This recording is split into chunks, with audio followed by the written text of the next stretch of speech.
Welcome to the season 2 of the India Energy Hour podcast.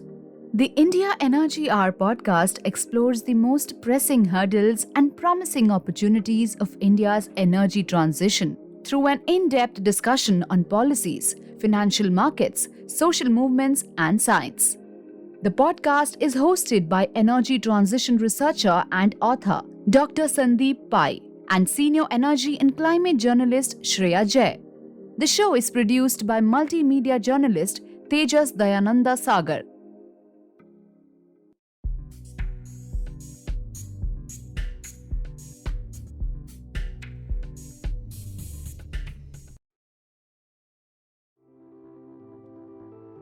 In the last few years, India electrified nearly all its households by extending the national grid. Yet, reliability of available power is still a major concern. Some rural and remote areas still face power cuts of nearly 10 to 12 hours a day. Lack of reliable power prevents local economic development as factories and shops cannot function efficiently. Domestic expense also increases as households rely on expensive alternatives such as diesel-run generators. While the centralized power grids will see improvements over time and might be able to provide more reliable power, decentralized renewable energy-based mini-grids can also be an effective supplementary solution. To understand the role of distributed renewable energy in the future of India's electricity systems, we interviewed Saugata Datta, India Country Director of Husk Power Systems, a company that operates hundreds of mini-grids across India and Africa. Saugata has worked with several leading renewable energy companies in India for over 2 decades and has expertise in clean energy solutions and energy access projects.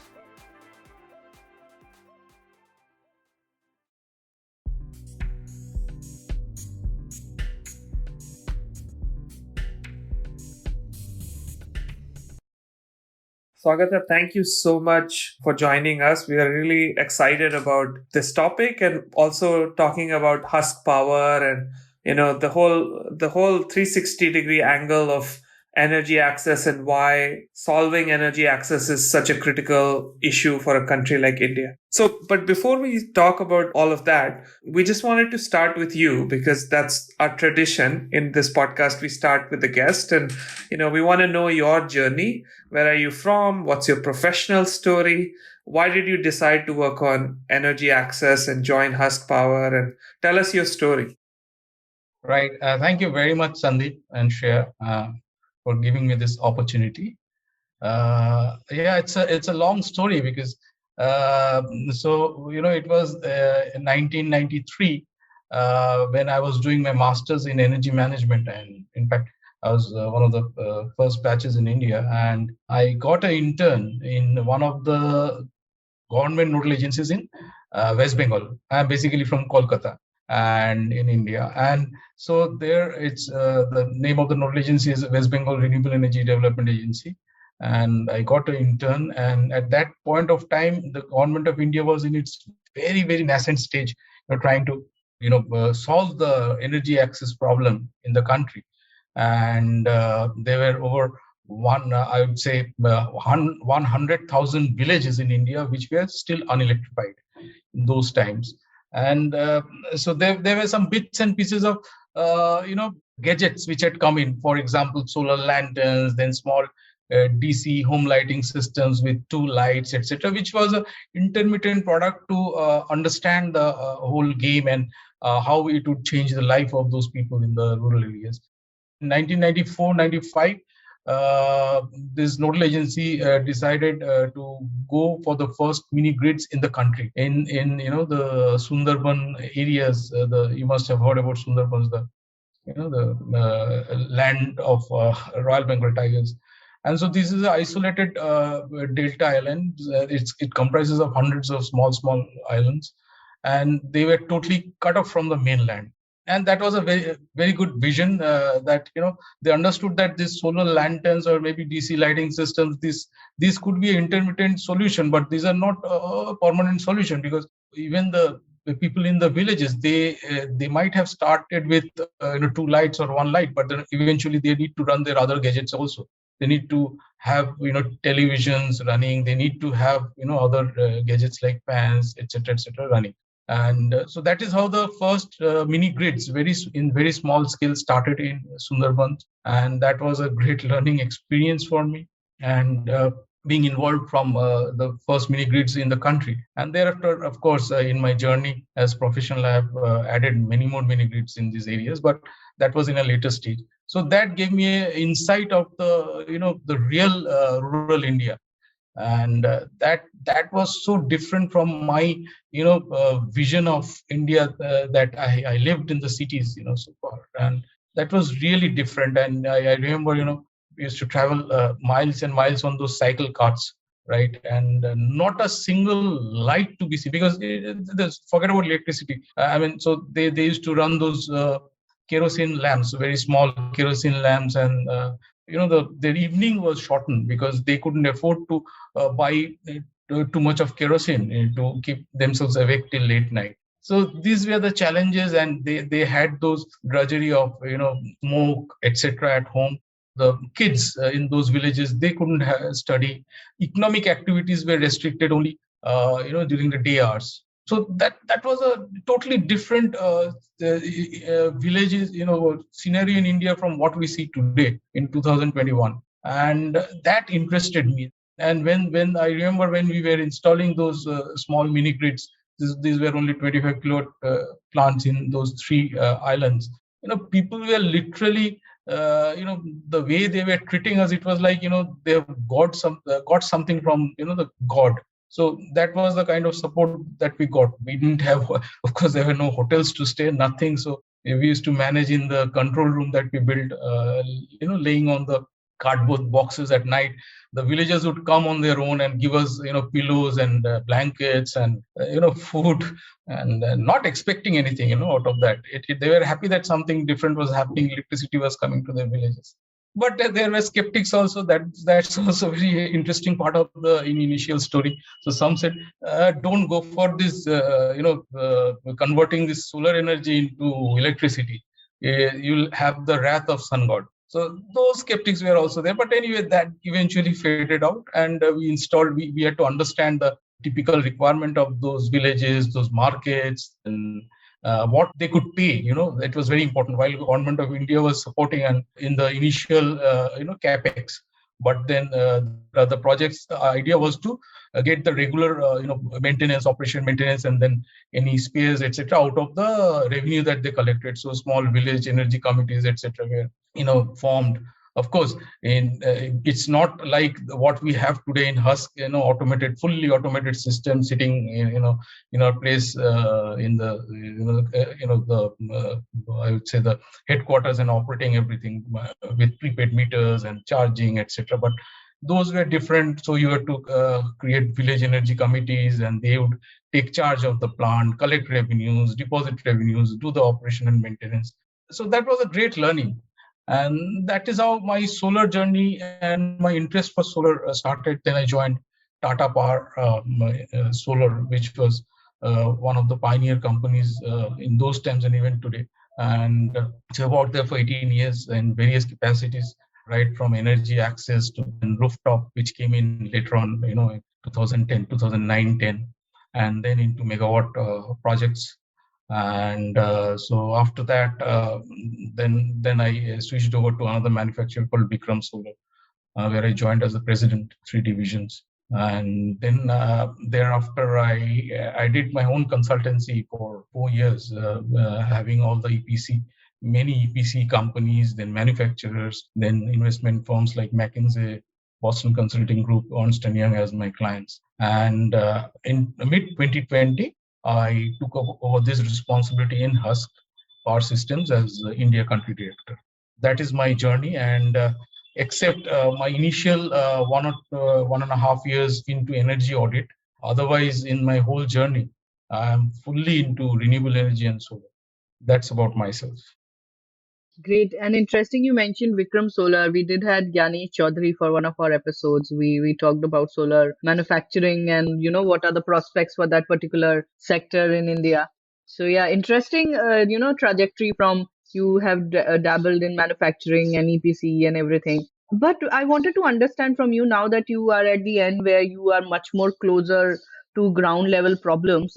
Can you give us an overview on how, rather, what is the scale of energy access issues globally? Can you give us a global picture? What is the challenge of energy access globally? And also then focus on India specifically. What kind of challenges are there in India? Are they different from other countries that you have operated in? How does it look like? Well, that's a very good question.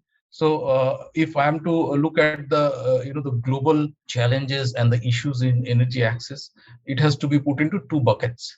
One is where it's genuinely energy access. For example, the Sundarban story that I was talking about.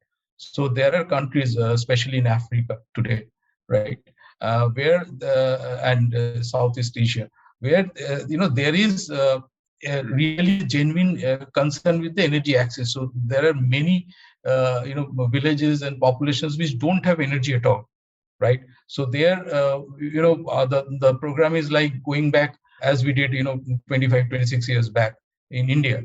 So giving them the prima facie energy or the electricity, that is one part of the whole global energy access story. And in India, we have come to a stage where none of the villages today in India are unelectrified. You can't say that they are unelectrified. All the villages by far has the electricity from the grid. But then a different challenge crops up. What is the different challenge? The different challenge here is that even in the sites, we run over 120 plus sites in India, power plants. So here the challenge is a bit different. Here, so the distribution of power rests with the DISCOM. Now, DISCOM has its own set of challenges to work with, because in the last mile connectivity that they do, they have huge technical losses. So if you scan through the figures of losses in DISCOM, they're hovering around anywhere between 20 to 40%, depending on where they're operating. So that's a huge loss to the exchequer and and the loss of energy as well. So that is again attributable to two different segments of losses. One is a technical loss, which is purely technical. Either the transformers are overloaded; they don't have the monetary capacity to really change this into bigger transformers, or their the conductors that they use, the transmission and distribution line, mainly the distribution line of 11 kV and below. They are either undersized, or they are not.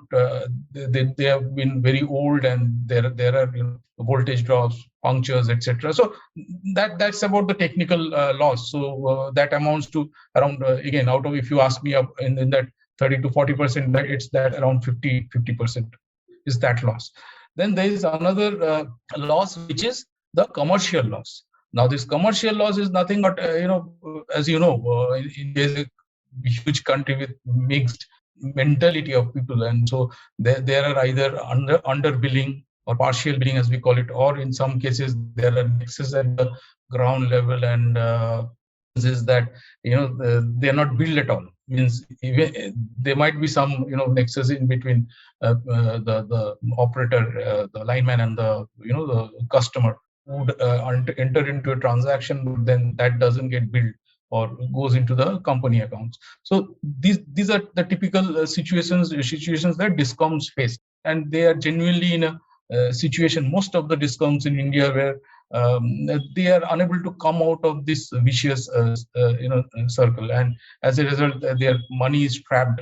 They are unable to invest further into this. This is from the supply side. Now if we look at the demand side, today, as I said, it's the customer psyche, even in those villages, so-called villages, or we call it even peri-urban areas, or let's say semi-rural areas.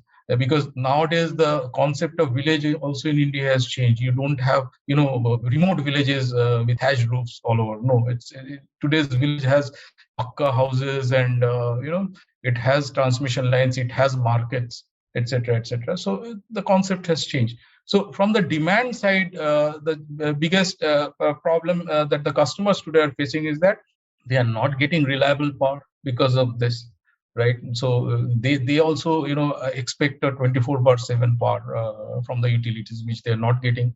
In the areas that we operate, the grid is available maybe for, in some places 20 hours, in some places 15 hours, some places 18 hours in a day. So that means you're not giving 24/7 electricity. That is number one. Number two is the quality of electricity. As I said, since the transformers are overloaded or the distribution lines are not upgraded, so there are voltage drops. So voltage drop amounts to flickering of light, and then gadgets not functioning properly, fridges not operating in shops. There are small factories in these peri-urban areas or semi-rural areas where they are unable to run their productive motors, etc. So these challenges are there. So basically it's about what people require is a reliable power which is available 24/7 and a quality power, right? So having understood this psyche of the customers, and they're willing to pay the value for, which pay for the value which they are getting. Otherwise we wouldn't be having so many customers today. And another challenge there is that most of these establishments, they are dependent on, since the grid is not very stable, they're dependent on local unorganized DG operators, diesel generator operators, right? And there also they have a problem because diesel generator, the current keeps on fluctuating, and that's not good for the gadgets, and they charge an exorbitant rate. So we have understood, during our researches and surveys in the ground level, we have been able to understand this problem and try to address this problem. And Husk Power Systems that way is focused more on those areas where it can boost up the economic activities. Our intervention in the households is rather low compared to the markets and the SMEs. We call it, MSMEs or SMEs, small medium scale enterprises, where we give power, and they since it's linked to their productivity, right? So they have there are two things. One is propensity to consume, and second one is propensity to pay. That is also important for us in order to survive and sustain. And so we have pitched them with a reliable power, as I said, 24/7 power. We have pitched with a quality power, that so we have a SLA with all the customers as to what could be the maximum fluctuation in the voltage. It doesn't fluctuate like the grid lines, but so we have fixed it as per the the CEA norms. It shouldn't be plus minus the frequency, and how much should be the frequency and the voltage. So they get stable power, they get reliable power, and they are willing to pay a price for that. And we have automated the kit systems, and as a result, if there is any issue or challenge, so immediately that can be addressed remotely, sitting in in either in our headquarters or in the network operating centers. We have distributed our parts into Norway. We have engineers for 24-hour support, and we have toll-free numbers where the moment that is logged, somebody takes care and addresses the problem. So that gives us a very good leeway into this segment. That's great. Excellent. I mean, I was going to ask you some of these details, but thank you for explaining them. So I'm just curious, how many mini grids does Husk Power operate? And if you can briefly sort of give an explanation of how they're different from centralized, large scale power. That's question number 2. And the third thing is that, as you mentioned, that, as India's central grid has reached many villages, of course, and you also explained there are quality issues. So where do you see the role of mini grids going into the future, as perhaps, hopefully, even the centralized grids and the discoms will also improve? So how many mini grids you operate, the role of mini grids in all of this? Yeah.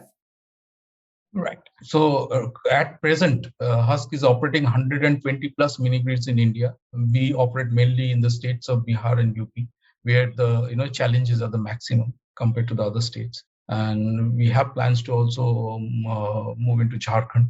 So in this calendar year, we are going to have another 140 plus mini grids, or the total population would be 260 to anywhere between 260 to 275 plus by the end of this calendar year. And we have already raised the funding for that, and we have started the construction work. So that is about Husk in India. Of course, in Africa also we run mini grids, but since Africa started much later than India, so there the numbers are less. But there also we will be augmenting around 50 mini grids by the end of this calendar year.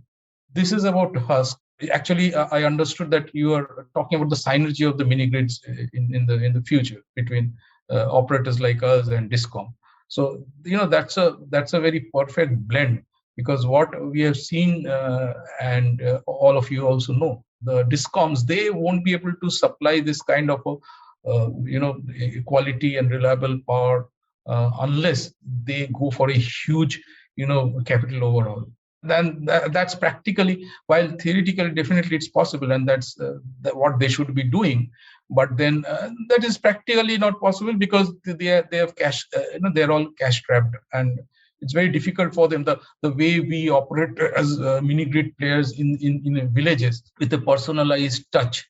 So every village that we operate, means every grid that we operate, mini grid, it has a operator, an electrician who is based out of that village, and he has that personal touch with the villagers, the markets, and they know him, he knows them, or she knows them. And so that gives them a confidence that yes, these guys are not going to run away if there's a problem. They would listen to us. So that kind of a touch is missing in the Discom. And since we are a private operator and this is our bread, butter, honey, sugar, whatever you call it, so we have to deliver service.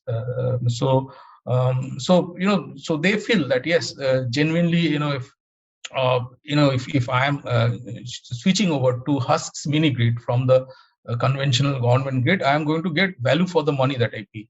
So what I was actually trying to say is that the kind of profound activities that we can do in the villages, it is not possible practically for Discoms to do. So what is the future? I mean, so in fact, everyone has been brainstorming nowadays that what is the future of these mini grids, and how can there be a synergy? Because ultimate objective is to provide quality and reliable power to the tail end customers in India, right? Anywhere in India.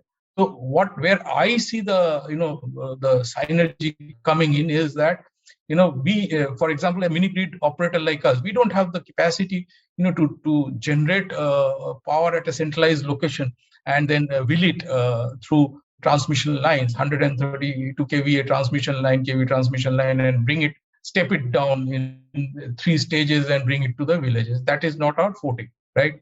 If government provides us the power up to a specific limit, let's say up to those nearby vicinities of those villages, basically up to the spoke. So I'm talking about a hub and spoke, model. So they bring it to that point. Then, since they have their own challenges of reliability of power, we compensate that power through our mini grids, right? Blend that power because we are operating totally on renewable energy, and that is also a big take, for the country at large in terms of carbon footprints. So we blend that energy and we sell it to the consumers. So consumer gets a reliable and quality power. The Discoms losses are reduced because the losses basically occur in the distribution level, not at the transmission level, at the tail end voltages. And the whole system becomes more efficient. And also, since it's a blend of, let's say, Discom's thermal power or hydel power along with the renewable power, so the overall, the LCOE we call it, so the cost of energy comes down, right? Levelized cost of energy comes down significantly, and so that's a win-win. So the consumer wins, we win, because that's a business for us, and we can secure our margins, and Discom can reduce its losses. And this is where I think the efficacy of mini grid operators coming, because we don't we don't incur these distribution losses, because we generate power at the place of use. We don't have to draw our transmission I'm sorry, we don't have transmission, rather it's directly into distribution. Or if you look at our poles, the maximum stretch that we go up to is hardly 2.5 to 3 kilometers, and that is capable of covering the whole the geography that we operate from that particular power plant. So this is what I feel is the future of mini grid in India. Wonderful for that explanation. The operation of a mini grid, like you explained in India, at a practical level, it all makes sense. Energy generation at the point of consumption, and given that India's villages are very remote and far away, and grid took so many years to reach them, it does make sense to have a mini grid. But this I'm telling from not I can say personal experience, but my personal journeys into these areas. And Sandeep will agree, given that he has researched it deeply, is that till 10 or 15 years back, people would not trust a mini grid because it was not in typical sense bijli for them. Electricity meant a pole and tower, a transformer, lines, and everything. So that was one level of distrust for mini grid. They were like, it's a pit stop solution, and electricity will come. This is just for the meanwhile kind of thing. And now another situation is emerging, that now that electrification has happened, at least on the paper, the government's electrification program has reached every household, as their claims be. So there's another thing, that now that the wires and infrastructure has reached, not minding how many hours of supply they get, then also mini grid doesn't make sense. I'm just thinking from the angle of someone who's living in a remote village, and now he's saying all these lines and transformer come up. So in middle of all this, how do you place mini grid as a business plan? I'm not asking in terms of a solution, it's a great solution, but in terms of a business plan, how does a mini grid now make sense? It's a very pertinent question, and actually, we have been facing this. I am personally facing this all throughout my life in my professional journey. So it's not a new thing. That's a typical psyche of the villagers that I've seen. One government has erected 2-3 poles in their villages.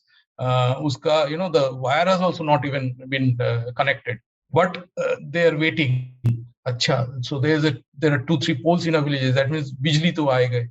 So the electricity will come to our villages. So we need to let's wait, and wait. And this used to also happen when we had huge subsidies in solar products, when they were still not economically viable to purchase without a subsidy support from the government. So whenever government used to withdraw the subsidy for some reason for a few months, they would wait.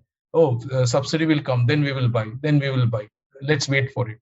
But ultimately, the subsidy might not come because the government might have changed its policy, or they had some other constraints. Same thing with the pool. So earlier, that compelling demand was not there. I'll come to our business, but plan. How it makes business sense. But before that, the compulsion earlier was not there when we talk about energy access, or access to energy 20 years back, or even 15 years back.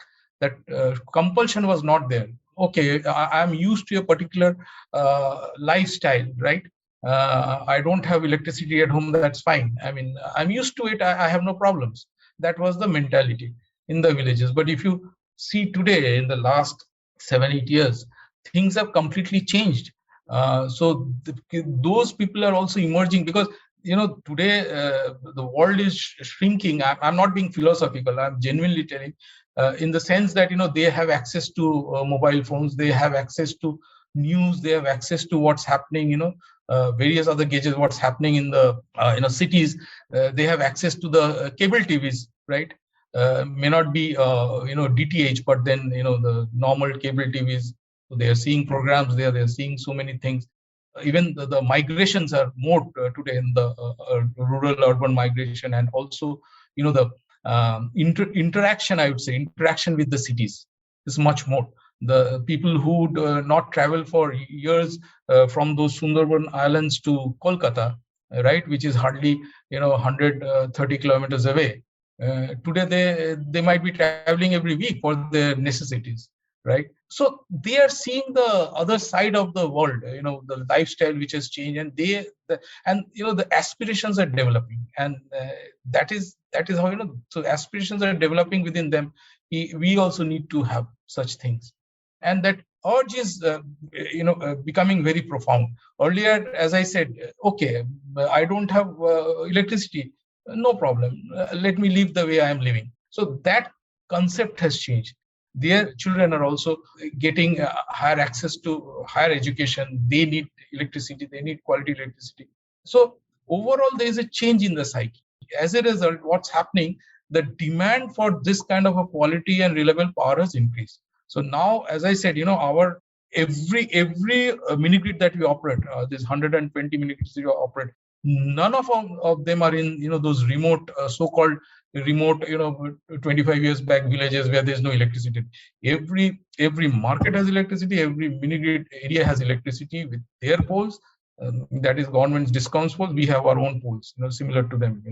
So it's all about the convenience today, and that is where we are pitching, and they can see the difference. So on one side you have a heavily subsidized, even today heavily subsidized electricity from government, which is not there half the time, or 3/4 of the time, or maybe 1/4 of the time.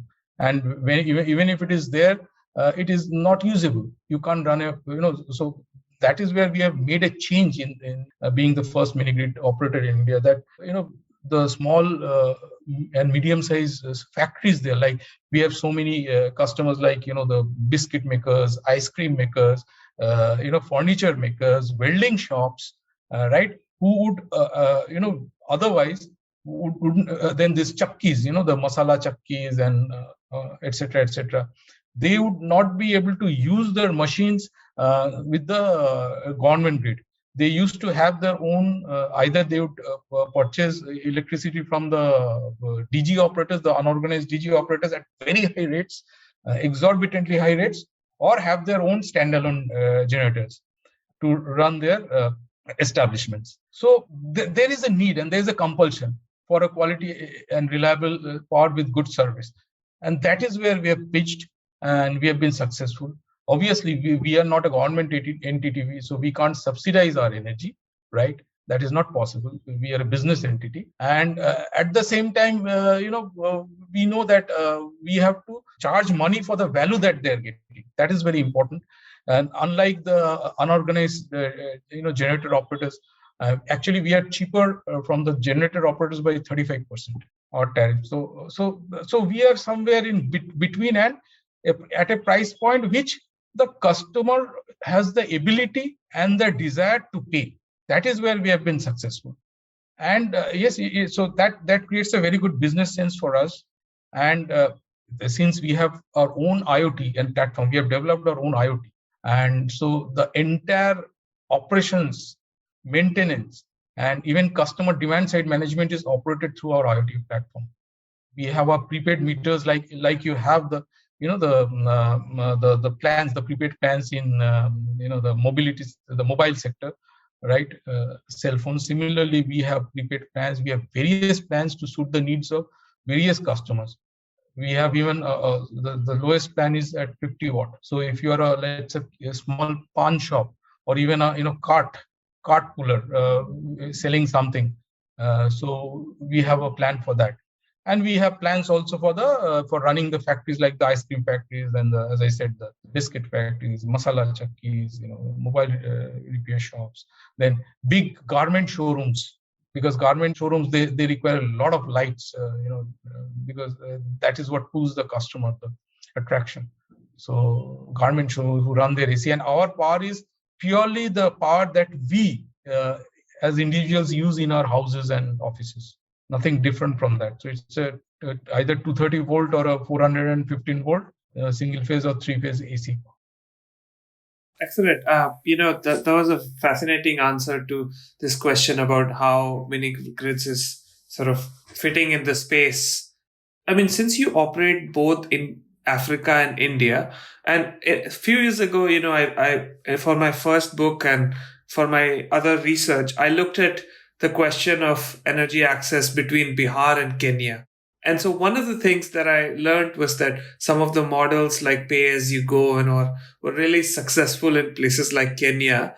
And it was a bit more challenging in India because of various regulations and you can't charge. So my question to you is like, what are some of the other challenges when you operate in a place like India and solutions compared to African countries that you operate in? Yeah, I mean, that's a very good question you have raised, and that needs to be addressed and known to the people.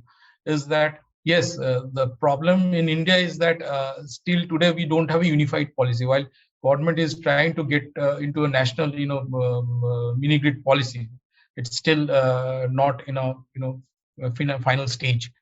Luckily, the states of Bihar and UP, Uttar Pradesh, they have allowed private mini grid operators to operate, and Jharkhand, because they have understood in the beginning that they won't be able to tackle the mammoth problem of the tail end consumers that they have. But you are absolutely correct. I mean, you just can't go into any state and start as a mini grid operator. That's not possible. And as you know, electricity is under the concurrent list. So even if central government issues some kind of a directive or policy, it is upon the state governments to implement or not implement. So that challenge remains. But if once the national mini grid policy comes in, then everybody will be under that ambit. Hopefully, this particular challenge, which varies from state to state, that will go away. But Africa has very good policies. In fact, we are now expanding in a huge way in Nigeria.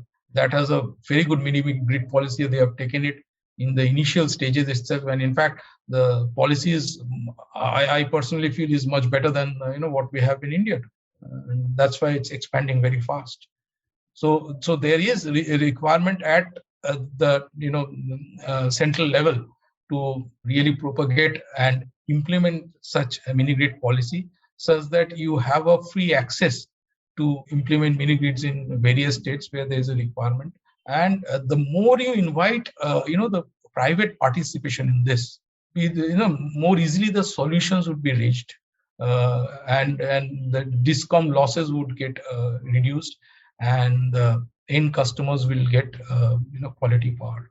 So that is very important, and that creates employment. See, today, if you look at our mini grids, I mean, since we had to run the grid efficiently to give that kind of support, and as I've been again and again harping on quality and reliable power, you need a network of people also, right? So we are creating job opportunities in these villages and in the local network operating centers, and that is also another advantage of operating mini grids. So you create employment. There are direct employments, there are indirect employments, because for maintenance, etc. While our engineers are there, we might be hiring the local laborers, right, for some support and help. So it's a good way of engaging the local community into the whole thing, and this can happen only when you encourage private participation. I have a lot of questions about the Indian market, but let me first start with the regulation that you mentioned, that a mini grid policy is being worked upon. Can you tell us a little bit more about it, and then probably I'll ask more about the Indian market? Actually, they have drafted the final document. It is still under review by the government. They're asked for clarifications in open forum. I'm sure many might have given. We have given our set of understanding into it. Now, if this unified mini grid policy comes, then the requirement of taking permission for setting up a mini grid won't be there, right? Then the harmony between the discoms and the private operators will come in automatically. One doesn't have to have a separate one-to-one agreement, etc., based on where you are comfortable. So you can just with the help of this policy document, if that becomes a gazetted notification, right, going forward, then you can straight away, approach a village or a peri-urban or semi-rural area, set up a grid, tie up with the local discom there, and supply and give the talent support. So it's like supplementing and complementing each other. So the discom also is discharged of providing the talent electricity, because it, as I said, mentioned, so they have their own constraints. And at the same time, so it becomes a business case for the private operators. So there'll be a lot of investments in this. Right, today the investments are limited in India, because the regulations are not there in place.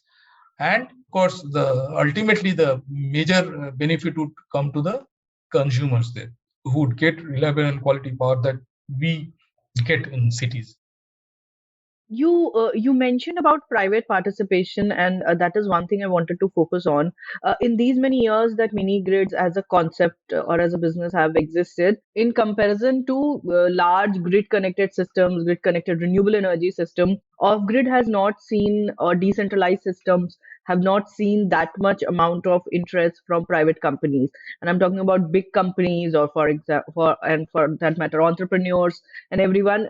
And mostly, decentralized systems, mini grids are looked at social enterprise. So I'll divide my questions in two parts. One is that why do you think private sector has not that much been interested in the off grid space? Has it been lack of regulations? Has it been investment to returns model there?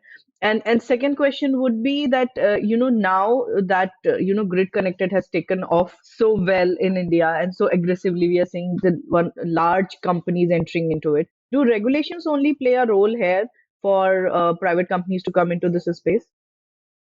I think you have a question, and the answer is within your question itself. So it's not just one, parameter which has restricted entry of private players in this segment. While it is true, the first thing for a private player is the business case, right? And that is the return on investment. Yes, it's not a business where one is looking for a short-term profit. It's not for a fly-by-night operator, right? So you need to wait for 10 to 12 years to get your returns on investment, right?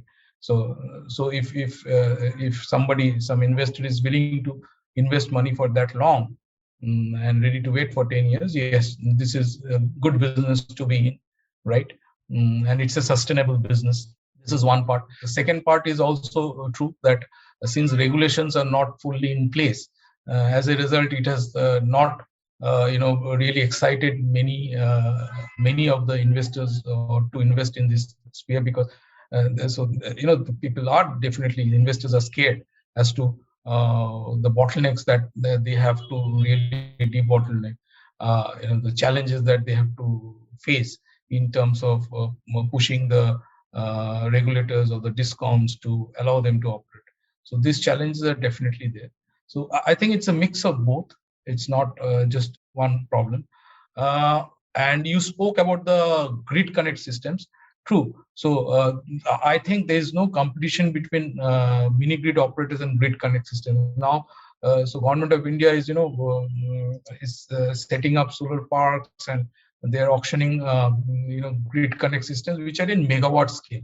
Even there, if you talk purely of a grid connect system, you don't get that much traction during the the night time, unless so if it's a pure grid connect system, so as long as sunshine is there, you will power, right? So that you might be reading in the papers now that has become a headache for the government, that so these they have signed PPAs with these solar developers, and they're pushing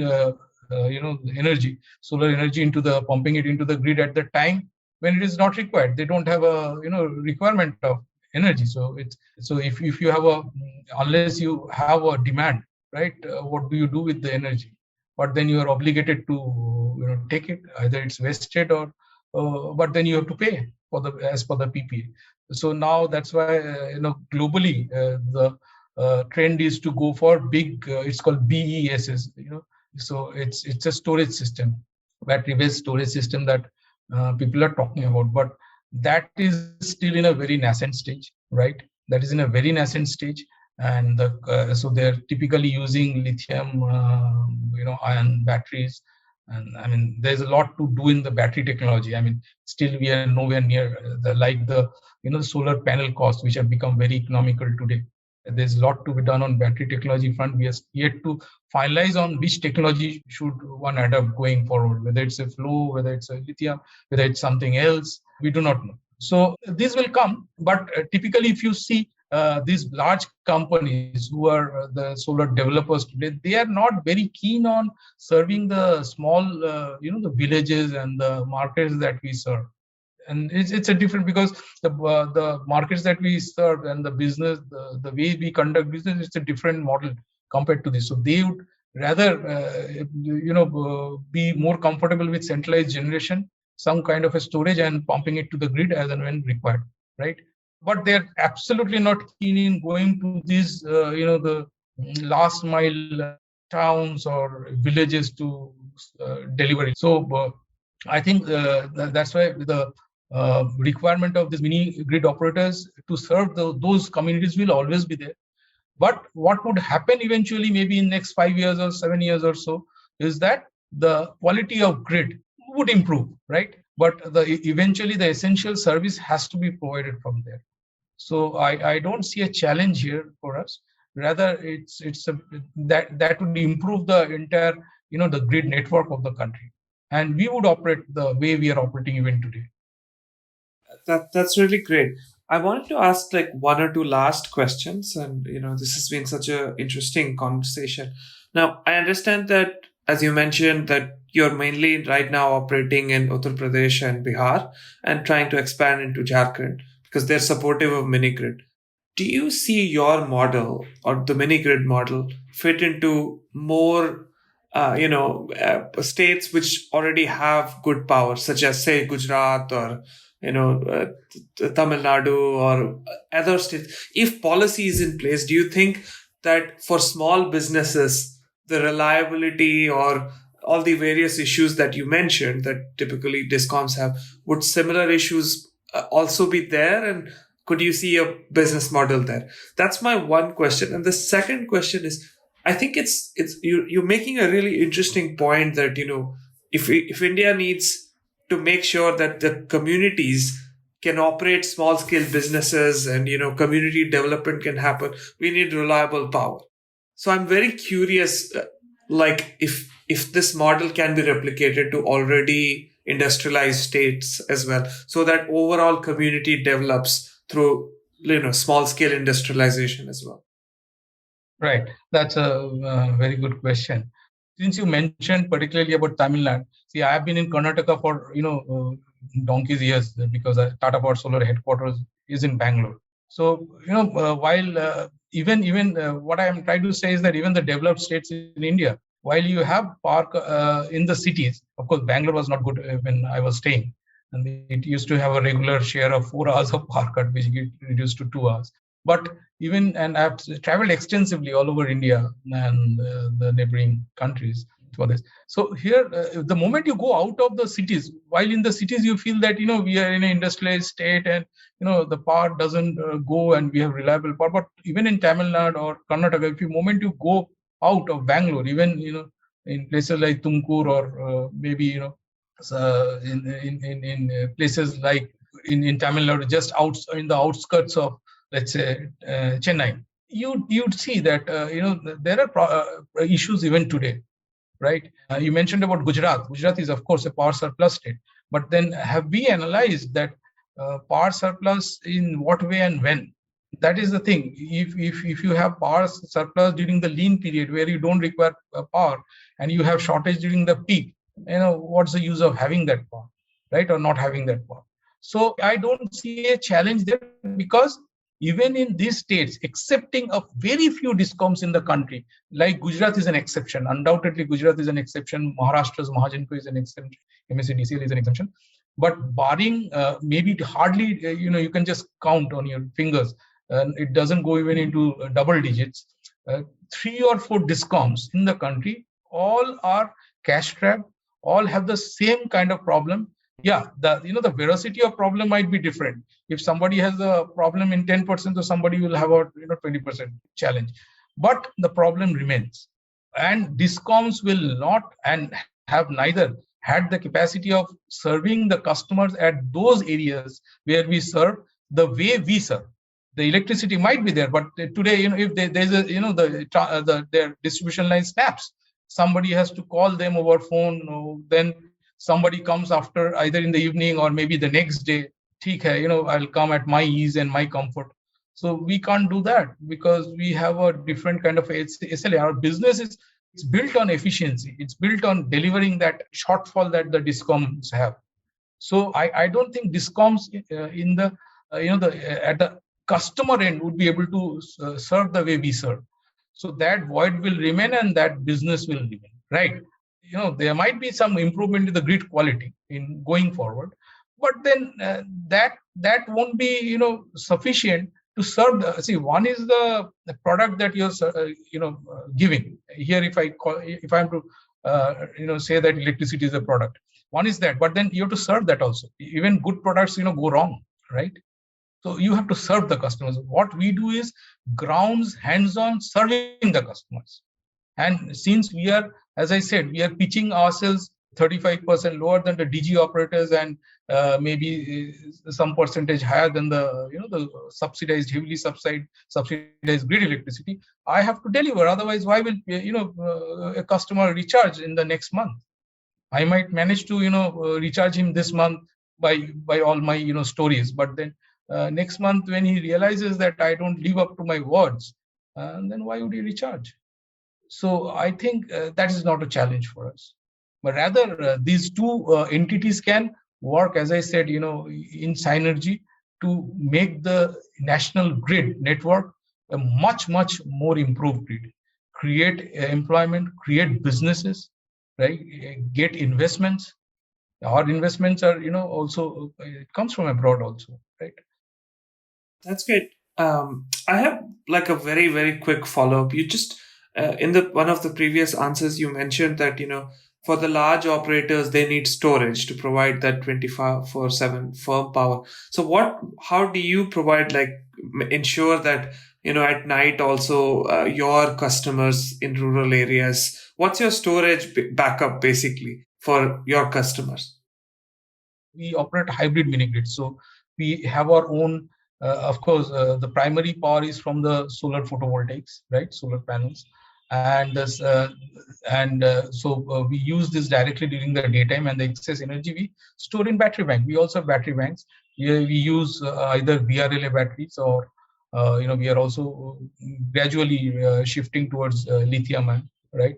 Though it is still not that cost effective at that level, but we always look on innovations and try to live with the latest technologies.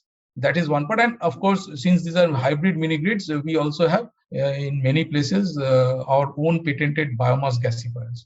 So that also provides a backup of around 3 to 4 hours as the need be. We don't run it on a daily basis, right? So it depends on when there's peak load, or when let's say during monsoon, when you have consecutive non-sunshine days, or maybe in winters like we just passed in January in Bihar and UP. So where you have consecutive non-sunny days. So at that point of time we run this biomass gasifier, and that is also basically a waste heat gasifier. So it runs out of rice husks. That is how our name has come, Husk, which is available. So the produce is readily available in the rural areas.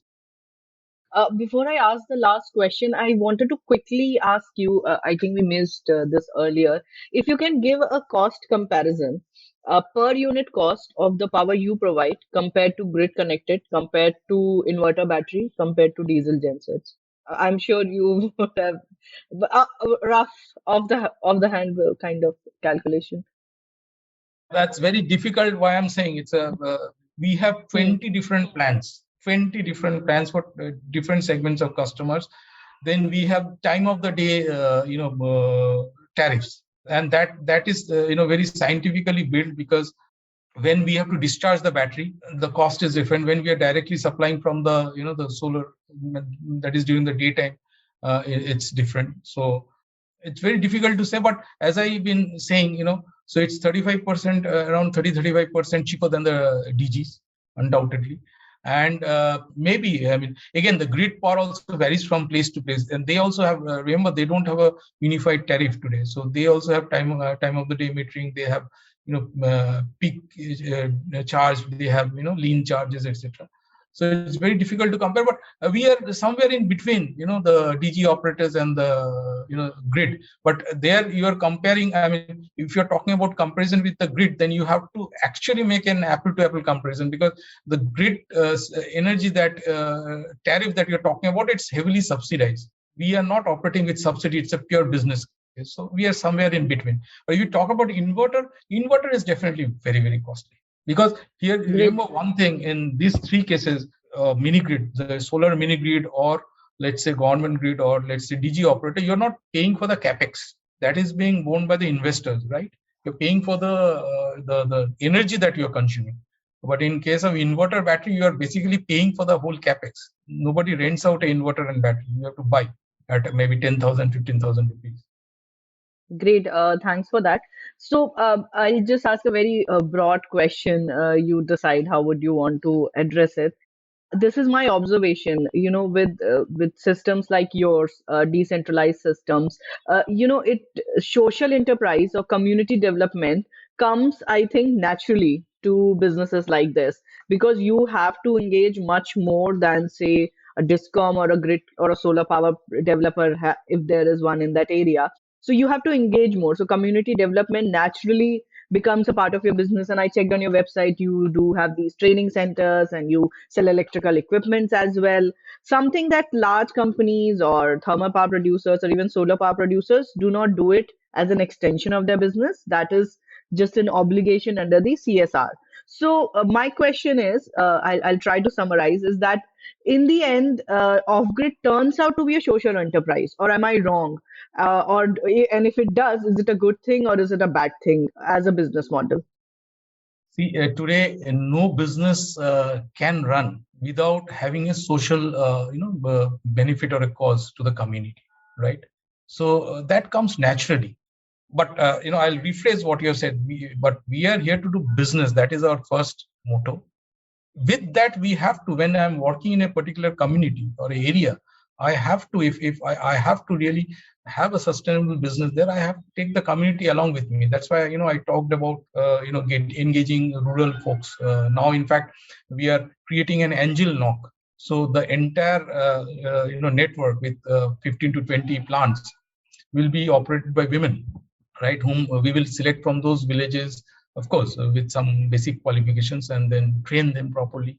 So, but that doesn't mean that that is our prime focus. We are here to do charity. No, that will be done as a part of our business.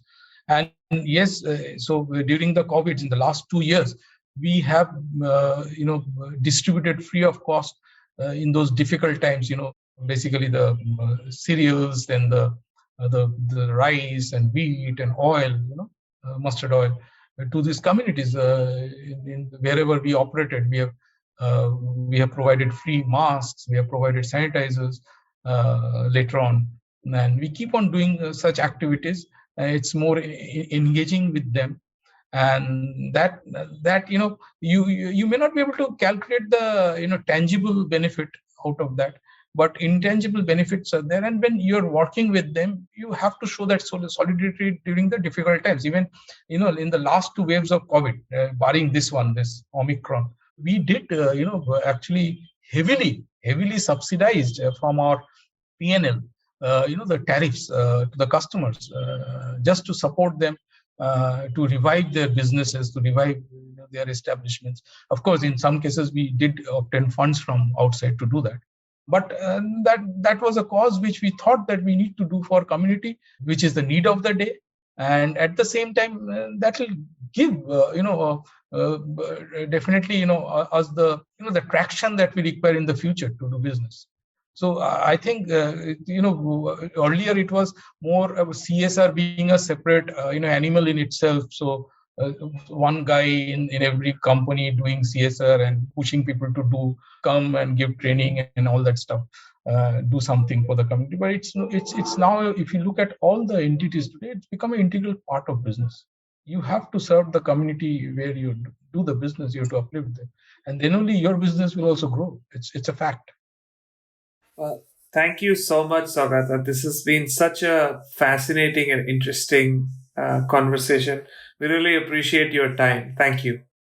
I'm very honored that you have been able to chat with me. Thank you very much for your time, and let's look forward to a better future for all in the country in mini grid. Absolutely. Thank you so much again. And it was a great conversation. I think we addressed a lot of issues and a lot of possibilities in this space. And obviously, we got a lot of clarity as well. So thank you so much for talking with us. Thank you for listening to the India Energy Hour. Subscribe to this channel to never miss an update. To drop us a feedback, visit our website or write to us at theindiaenergyhour@gmail.com. We are on Twitter. You can follow at TIEH_podcast and get in touch with the two hosts at Shreya_Jay and at Sandeep Pai with double I.